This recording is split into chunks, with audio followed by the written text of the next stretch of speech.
Telugu PMC ప్రేక్షకులకు స్వాగతం. Hi friends, మీరు గనక ఇప్పుడే మా ఛానల్కు వచ్చినట్లయితే మా ఛానల్ని సబ్స్క్రైబ్ చేసుకోండి. సబ్స్క్రైబ్ చేయడంతో పాటు పక్కనే ఉన్న బెల్ ఐకాన్ని క్లిక్ చేయండి. హీరోయిన్ ఐశ్వర్య రాజేష్ ప్రముఖ తెలుగు నటుడు రాజేష్ కూతురుగా తెలుగు పరిశ్రమలో చైల్డ్ యాక్టర్గా పరిచయం అయింది. సన్ టీవీలో యాంకర్గా తన కెరీర్ స్టార్ట్ చేసిన ఐశ్వర్య రాజేష్ ప్రస్తుతం సక్సెస్ఫుల్ హీరోయిన్గా తమిళ, మలయాళ, తెలుగు భాషల్లో నటిస్తూ తనకంటూ ఒక ప్రత్యేక గుర్తింపును సంపాదించుకుంది.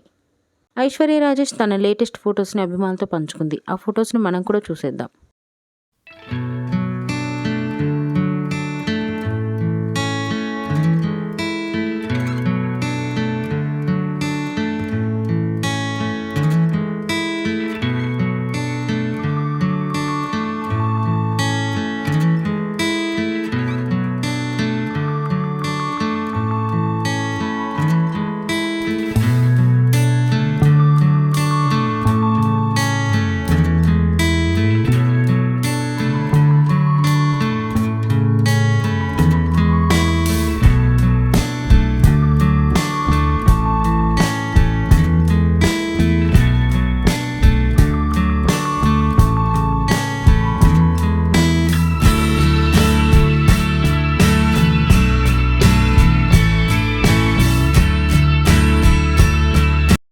ఈ వీడియో మీకు నచ్చినట్లయితే లైక్ చేసి మరిన్ని టాలీవుడ్ లేటెస్ట్ అప్డేట్స్ మిస్ అవ్వకుండా చూడాలంటే తెలుగు పిఎంసి ఛానల్ను సబ్స్క్రైబ్ చేసుకొని పక్కనే ఉన్న బెల్ ఐకాన్ని క్లిక్ చేయండి.